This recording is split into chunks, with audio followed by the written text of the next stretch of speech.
अस्सलाम वालेकुम नाज़रीन, आप देख रहे हैं ZH न्यूज़ में हूं ज़हीर अहमद। नाज़रीन, स्वाबी का जलसा कैसा रहा, किसने ज़्यादा अच्छी तकरीर की और वहाँ के रिपोर्टर्स जो हैं और जो दूसरे लोग हैं उनका क्या मानना है, मीडिया ने बॉयकॉट क्यों किया इस जलसे का, उसके हवाले से बात करेंगे। DGISPR जो है वो फिर दोबारा से उन्होंने बात की मंडे को, दोबारा कल उन्होंने बताया और उन्होंने कुछ वजाहतें दी। उसके ऊपर बात करेंगे इमरान खान साहब, और फिर उसके अलावा हामिद खान साहब ने दो जजेस जिन्होंने इख्तलाफी नोट लिखा है उसके हवाले से उन्होंने क्लास लगाई है। वो क्या किस्सा है, वो क्यों इस तरह की बात हुई है, और एक आध इशू पे और भी बात करेंगे। सबसे पहले हम आपको स्वाबी जलसा के हवाले से बताएंगे कि स्वाबी जलसा जो था वो मीडिया ने तो टोटल ब्लैकआउट किया। जब असद कैसर, बल्कि जब गौहर, बैरिस्टर गौहर, हालांकि वो चेयरमैन है, वो जिस वक्त तकरीर कर रहे थे तो कुछ चैनल्स ने साइड विंडो पे कट किया, वरना पूरा दिन उनका कोई पहले, बाद में खैर वज़ीर आला जब आए KP अली अमीन गंडापुर तो उनके टिकर चलाए गए, लेकिन उससे पहले मुकम्मल तौर पर उनको नहीं दिखाया गया बिल्कुल। अच्छा, मीडिया के ना दिखाने की वजह, और फिर सोशल मीडिया के ऊपर इसका काफ़ी बज़ था। सोशल मीडिया के ऊपर जो दिखाया गया, हालांकि जो वहाँ पे कैमरे लगे हुए थे सोशल मीडिया के, उसमें पब्लिक की जो फुटेजेस हैं वो ज़रा कम है, लेकिन कुछ ना कुछ मिलती हैं। और वहाँ के रिपोर्टर का से जब पूछा मैंने, तो रिपोर्टर्स ने बताया, मुख्तलिफ रिपोर्टर से मैंने पता किया, तो उन्होंने कहा जी जो मोटरवे टोल प्लाजा है वहाँ से स्वाबी तक का जो फासला है वो 7 किलोमीटर का, 7 किलोमीटर। तो उस 7 किलोमीटर में गाड़ियां ही गाड़ियां थी। 7 किलोमीटर का जो डिस्टेंस अच्छा खासा होता है, और उसमें गाड़ियां चल नहीं रही थी बल्कि रेंग रही थी, और लोग जो है वो पैदल चल रहे थे। पैदल चलने का रास्ता फिर था, यानी कि उसके पैदल चलने वालों के लिए कुछ, लेकिन गाड़ियों, तो वो बहुत बड़ा जलसा था। और 3 किलोमीटर जो था वो उस साइड पे, दूसरी साइड पे था। तो उन्होंने बताया कि बहुत ही चार्ज्ड किस्म का क्राउड था, जिसके ऊपर ज़ाहिर है सारे, जितनी मैंने जिस तरह कल भी बात की थी कि सारे लोग वहाँ पे, यूनिटी एक नज़र आई PTI के सफ़ों में, और ख़ासतौर पे शेर अफजल मरवत उसमें नहीं थे, तो ज़ाहिर उन्हें उनकी पार्टी रुकनीत वो कर दी गई। अदरवाइज़ जिस भी लीडर से हमने पता किया तो वो ज़्यादातर, खा उनका ताल्लुक पंजाब से था या KP के, तो ऑब्वियसली वहीं पे वो सारे के सारे वहाँ पे गए हुए थे। तो वो एक अच्छा वो था। फैसल जावेद साहब ने उसको कंडक्ट किया उसी तरह जैसा वो करते हैं। हमने उसकी देखी कुछ तकरीरें। जो बैरिस्टर गौहर की तकरीर थी वो गुजारे लायक थी। वो कोई इतनी वो नहीं थी। असद कैसर साहब की 2-3 मिनट की तकरीर थी सिर्फ, वो भी ठीक थी। उमर अयूब साहब की तो वो दोबारा उन्होंने कहा कि मैसेज देना चाहता हूँ कि वो दरार डालना चाहते हैं। वो जो भी, वो पहले उन्होंने नून लीग और उसके बीच में, नून लीग जो है वो फौज और PTI के बीच में दरार डालना, उन्होंने वही बात। असल जो तकरीर की जिसकी वजह से क्राउड जो था वो, उसको आप बाकायदा तौर पे फील कर सकते हैं जिस वक्त अली अमीन गंडापुर सब तकरीर करने के लिए आए। मेरे ख्याल में एक जो कमी महसूस होती थी इमरान खान साहब के जोश और वलवले की, जो वो महसूस हो रही थी उस वक्त तक के इमरान खान साहब नहीं आए, तो वो अली अमीन गंडापुर ने बड़ी पुरजोश किस्म की तकरीर की, और उन्होंने बिल्कुल साबित किया कि इमरान खान ने उनकी चॉइस जो की, या उनको नामजद किया, उनको बनाया CM। तो वो उसके ऊपर कम अज़ कम इस जोश और वलवले के हिसाब से, आज के हालात के हिसाब से, गवर्नेंस एक सेपरेट इशू है, उस पर तो हम आगे भी बात करते रहेंगे। लेकिन ये जो था कि जिस तरह PTI के लोगों को सम टाइम बैरिस्टर गौहर से कंप्लेन होती है, या some time opposition leader Omar Ayub से होती है, यहाँ पे अली अमीन गंडापुर से नहीं होगी यकीनन। मैंने उनकी पूरी तकरीर सुनी। उन्होंने तकरीर जो जिस तरीके से की, उसमें कुछ धमकियां भी शामिल थी, कुछ तेज लहजे भी थे।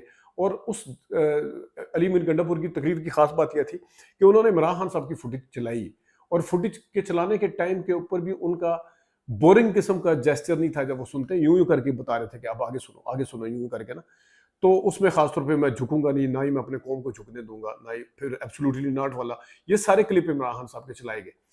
अली अमीन गंडापुर साहब ने क्या कहा अपनी तकरीर में, वो जरा थोड़ा सा मैं आपको बता दूं ताकि फिर आगे चलते हैं, आगे बात करते हैं। अली अमीन गंडापुर साहब ने कहा कि हमारे लीडर इमरान खान ने जो कहा इस पर करके दिखाया, और वो आज भी वहीं खड़ा है और डटा हुआ है। इमरान खान की जो इंशाल्लाह रिहाई होगी, वो कहते हैं। और कहा कि किसी के, इमरान खान साहब वही जिस तरह मैं बताया कि किसी के सामने झुकूंगा ना, झुकने दूंगा किसी को, और ईयाक नअब्दु व ईयाक नस्तईन वगैरह के ऊपर भी फिर एब्सोल्युटली नॉट वाला भी। और फिर उन्होंने कहा आज़ादी लोगे, आज़ादी छीनोगे, ये उन्होंने बार बार कहा, आज़ादी लोगे। और आगे से रिस्पॉन्स जो था क्राउड का, बहुत ही चार्ज्ड किस्म का, जिसे कहते हैं वो था। और फिर उन्होंने कहा तेरा बाप भी देगा आज़ादी। ये भी उन्होंने कहा इमरान खान का पैगाम है कि अगर आज हकीकी आज़ादी ना ली तो तारीख माफ़ नहीं करेगी। ये कहा हम वादा करते हैं जब तक एक कतरा खून है इमरान खान, हम तुम्हारे साथ हैं। तुम अपने अड्डे तुमने दिए, औरों को और उनको दिया। फिर उन्होंने कहा अफगानिस्तान के हवाले से तुम कहते हो कि अड्डे दियो कि उनके ये कर दिया, उन्होंने बंदे मारे, तो जब तुम अड्डे दो को दे के उनके ऊपर हमले करवाओगे तो क्या वो तुम्हारे लिए फूल भेजेंगे? ये ज़रा सख्त था काफ़ी। और फिर उन्होंने दहशतगर्दी ने जो जन्म लिया आज दोबारा उसके ऊपर भी बात की। और आईपीपीज़ के 2200 अरब रुपए जो थे, क्या इनको सज़ा नहीं मिलनी चाहिए जिन्होंने आईपीपीज़ के 2200 अरब का मुआहदा कराया, जिन्होंने मुल्क तोड़ा, हमारा खून बेचा और जानों के बदले में डॉलर लिए, वो उनसे तो माफ़ी पहले मंगवा लो। वो जो माफ़ी की बात थी ना। फिर उन्होंने कहा कि नज़रिया आगे बढ़ता है, जज्बा बढ़ता है, जुनून मरता नहीं है, जुनून आगे बढ़ता है। इमरान खान तुम हो, तुम्हारी को अवाम यही है और पूरी रियासत मुखालिफ है, लेकिन अवाम जो है वो इमरान खान के साथ है। हमने खौफ के बुत तोड़ दिए हैं। मैं ऐलान कर रहा हूँ कि इस्लामाबाद में जलसा करेंगे। हमारा भी दारुल खिलाफ है, इस्लामाबाद किसी के बाप का नहीं है। अगर आप हमें एनओसी नहीं देंगे या कैंसिल करेंगे तो मैं ऐलान करता हूँ कि हमारा जलसा जो है इस्लामाबाद में होगा। कोई रोक नहीं सकता, रोक कर दिखाए। वो कहते हैं कि मेरी ख्वाहिश है कि F9 पार्क में जगह मिले, लेकिन अगर वहाँ ना मिली तो उन्होंने श्रीनगर हाईवे का कहा, फिर उन्होंने तरलोल तक का कहा है। लेकिन उन्होंने कहा कि अगर फिर भी हमें जगह ना मिली तो फिर हम जाके डी चौक के ऊपर करेंगे। ये थी उनकी तकरीर। मेरे ख्याल में अगर उनकी यकीनन आखिरी तकरीर अगर हुई तो वो, क्योंकि उस वक्त हम भी देख रहे थे तो मुझे नहीं पता सीक्वेंस क्या था, तकरीर अलबत्ता मैंने सुनी है।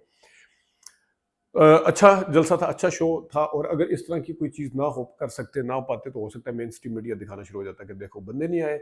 और फिर हो सकता है हुकूमत के लोग तो यकीनन कहते हैं कि बंदे नहीं आए, बंदे नहीं आए।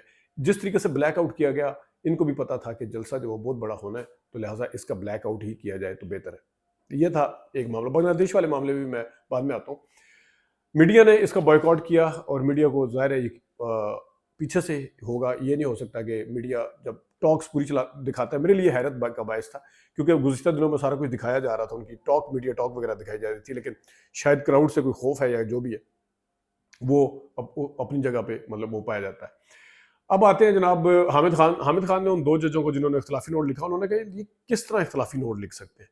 इख्तलाफी नोट हमेशा मेन फैसले के ऊपर आता है। जब मेन फैसले की तफसील ही नहीं आई तो इन्होंने इख्तलाफ किस चीज़ पे किया? ये बिल्कुल वैलिड सवाल है। उन्होंने कहा जजेस के कंडक्ट जो है आइन के खिलाफ है, इनको मिसकंडक्ट के जुमरे में ला के कार्रवाई होनी चाहिए। हामिद खान साहब ने कहा, जो मेरे ख्याल में उन्होंने बड़ी लॉजिकल बात की है कि सवाल तो उठते हैं कि जब इख्तलाफी नोट तब आता है कि जब मेन फैसला आता है उसके ऊपर इख्तलाफ किया जाता है। एक एक पॉइंट के ऊपर अगर जजेस जो है उनमें आपस में इख्तलाफ पाया जाता है तो उसका जवाब दिया जाता है। जब मेन फैसला तफसीली आया नहीं तो उसके ऊपर किस तरह कहा जाए? अगर आगे उन्होंने जो लिखना है फिर उसके ऊपर आप क्या देंगे? क्या आप दोबारा से इख्तलाफी नोट देंगे? क्योंकि अभी तो आप ये कह रहे हैं कि तफरीह जो है वो ज़्यादा ज़रूरी नहीं थी, आप को ये सुनना चाहिए था, या 13 दिन 15 दिन हो चुके, उसके ऊपर तफसीली फैसला, ये इख्तलाफी नोट यहाँ तक है। लेकिन जब वो फैसला देंगे क्या ये दोबारा इख्तलाफी नोट आएगा? ये एक सोचने वाली बात है। अब मैं आता हूँ DGISPR की तरफ। DGISPR की उन्होंने कहा कि हमारी 9 मई के मौक़िफ़ में उनसे जब सवाल पूछा गया, कोई तब्दीली नहीं आई। उन्होंने शुरू में और चीज़ें भी बताई, लेकिन उन अहम चीज़ें 2 थी उसमें। एक तो उन्होंने इंतशारी टोला या सियासी टोला जिस तरह लास्ट टाइम था, वो उस तरह का वर्ड इस्तेमाल नहीं किया। अगरचे उनका लहजा जो सख्त मौक़िफ़ और ये वो है, वो उसी तरह सख्त नज़र आया है, लेकिन उस तरह की कोई चीज़ नज़र नहीं आई। एक अहम चीज़ जो नज़र आई, उन्होंने पहले अपनी अचीवमेंट्स बताई, फिर उनसे जब पूछा गया कि हेल्थ और एजुकेशन तो सूबाई के आपके पास है, वो करें, तो उन्होंने कहा वो तो हम भी छोड़ दें, वो ना करें। मतलब उन हुकूमत में और आज जो है इस इदारे में थोड़ा सा फासला ज़रूर नज़र आया, उस तरह साथ खड़े हुए नज़र नहीं आए। तो उन्होंने और जगहों पे भी, मुख्तलिफ जगहों पे भी कहा गया ये परमिट कौन देता है, स्मगलिंग के परमिट कौन देता है, वगैरह वगैरह, उस के ऊपर थोड़ा सा वो नज़र आया। रह गया ये बात 9 मई के हवाले से। ज़ाहिर है इमरान खान साहब ने जब बात शुरू की इस हवाले से, तो अब जितना इन्होंने स्टेटेड पोजीशन इदारों ने ली हुई है और इमरान खान ने, ये तो अब इदारा नहीं मानेगा कि अलल ऐलान तो कभी भी नहीं कहेगा कि हम डायलॉग करने के लिए तैयार हैं। ज़ाहिर है इस तरह की चीज़ें पस पर्दा होती है, वो अपनी एक रखनी होती है सामने, तो बैक साइड के ऊपर चल रहा होता है सारा कुछ जो भी चलता है। और ख़ास तौर पे आज का दिन अगर देखा जाए, यानी मंडे का, एक तो बांग्लादेश वाला वाक़या हुआ, फिर उसके ऊपर अवाम का जो गुस्सा था वो भी देखने वाला था। उसी दिन फिर स्वाबी का जलसा भी हो गया। शायद ये भी वजह होगी कि स्वाबी के जलसे ना दिखाने की वजह से कि वो बांग्लादेश की फुटेजेस भी थी कि अवाम किस तरह आ रहे हैं। इस वक्त नून लीग जो है, जो खुद हुकूमत में है, जिसको खुद होश के नाखे लेने चाहिए, खुद डरना चाहिए, इनके जहनों को वैसा सलाम है। और वो कह रहे हैं देखो जी बांग्लादेश में ये आ गया। वो भाई बांग्लादेश में आ गया, आप अपोजिशन नहीं है।